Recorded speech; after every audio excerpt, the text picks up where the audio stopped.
Hey everyone, this is wooothebadman. I just wanted to start making a quick devlog here, just to show off a little bit of my game that you may have guessed is called Automatic Messiah. It's a post-apocalyptic RPG where you play as a synthezoid come to Earth from another planet to try to establish diplomatic relations, but obviously the post-apocalypse kind of throws a wrench in those plans. So the purpose of these videos, I just wanted to kind of show off my own stuff to kind of show where I'm at, so I'm not just attacking people all the time, I guess. But also, you know, it's good just to have little updates to kind of build a following and stuff. So yeah, I'll just talk about the few points here. I'm keeping the points that I'm going to talk about to be pretty low, just so I can kind of like trickle these videos out, but also to keep them like short and brief and sweet.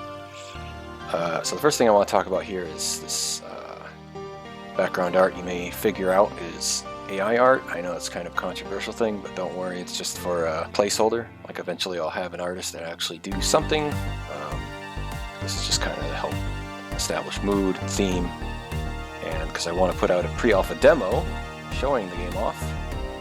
And I've definitely noticed that, you know, the more placeholder-y things look, that kind of distracts people from actually testing the game and trying it out.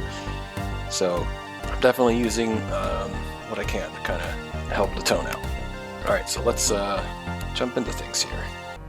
Alright, so here's the starting area of the game. As you can see, I've got some nice parallax mapping going on here, or, well, I think it looks okay for the time being. But I didn't want to really talk about parallax mapping right now. I kind of want to show features and stuff. So first thing I wanted to show off was, see how I have an encounter here of a dog. It's wandering around. And watch what happens when I get close to him. Chases pretty fast, and then he leashes back to his starting point. So that's a pretty nifty thing that I had built.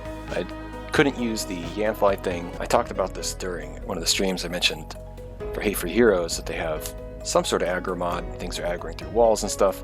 So I had built my own system because I had optimization issues with my other plugins. So basically it's just a region thing, and once you get close to it, it aggroes them, and that causes the whole like exclamation point and delay before they start chasing you. And you notice he chased me pretty fast. That's because I have the game on max difficulty. So I'm going to change the game to lowest difficulty so you can see what that looks like.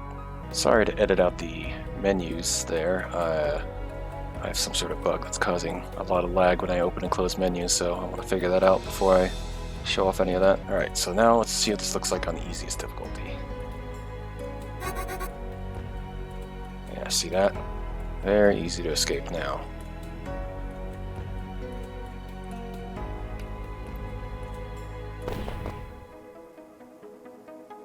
And yeah, the reason it's so slow is my easiest difficulty is meant to be like basically playable by anyone. It's incredibly easy.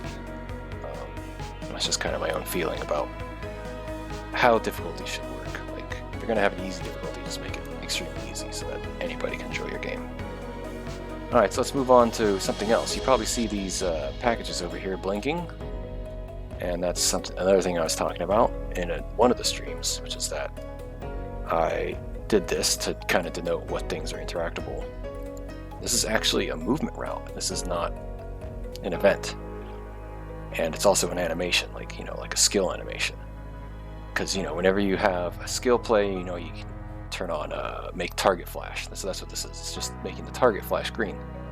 But I'm doing it through movement route because that keeps the eventing clear, so I can walk over and click on them and not have to worry about how that affects the other eventing. So I think that's pretty simple. That was a bug. Alright.